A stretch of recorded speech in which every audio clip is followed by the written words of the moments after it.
Pour un entrepreneur, pour des véhicules utilitaires, je le conseille fortement. Je me présente, donc Stéphane Eschliman, je suis patron d'A+A Désinfection depuis bientôt 30 ans et nous sommes une entreprise qui traite essentiellement les nuisibles. Donc ça va du rongeur à la punaise de lit, en passant par tous les nuisibles qu'on peut trouver dans nos habitations. Je m'appelle Mathieu, je suis technicien chez A+A Désinfection depuis un peu plus de 2 ans. Et je suis très fier de travailler dans notre entreprise. Dans mon métier, je suis un peu un généraliste. Je vais m'occuper de plus ou moins toutes les problématiques. Je vais intervenir sur les toits des bâtiments contre les volatiles, dans les sous-sols peut-être pour des problèmes de rongeurs, dans les maisons, dans les appartements, ça peut être pour des insectes du bois par exemple, pour des guêpes, des frelons et toutes sortes d'autres nuisibles qui peuvent causer des dommages aux personnes et aux bâtiments.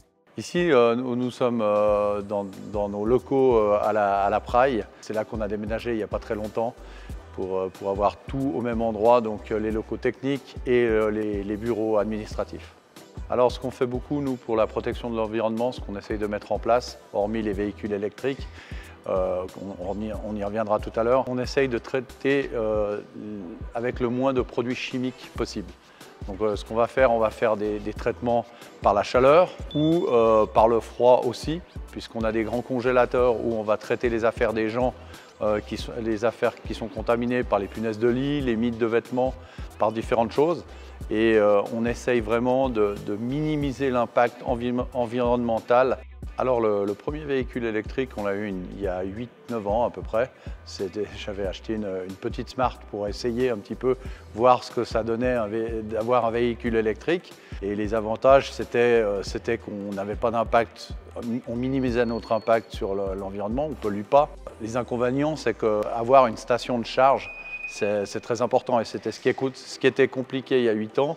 Maintenant, avec nos locaux qu'on a ici à la Praille, on a des stations de charge pour tous les techniciens. Donc ça a fait que nous avons pu développer la flotte et électrifier plus de véhicules.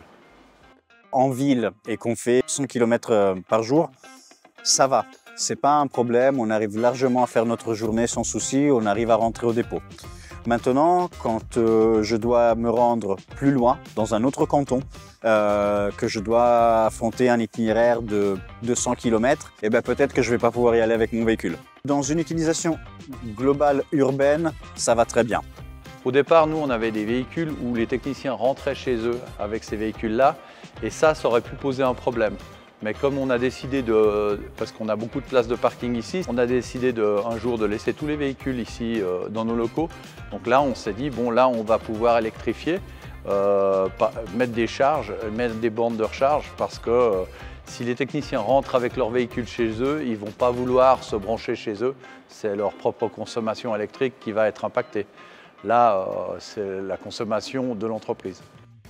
Je roule en électrique maintenant depuis 1 an et demi.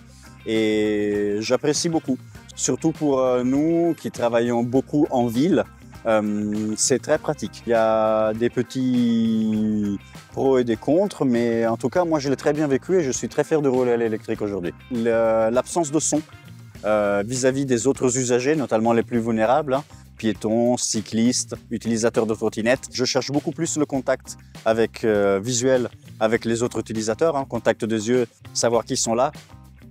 J'espère qu'à l'avenir, l'électrique va encore se développer, avoir plus d'autonomie et puis aussi sur les gros véhicules parce qu'on a des véhicules de déménagement, des 20 mètres cubes à peu près. Et là, pour l'instant, je n'ai pas l'impression que ça soit encore très au point, mais peut-être passer à 100% électrique sur les véhicules d'entreprise, ça serait un objectif.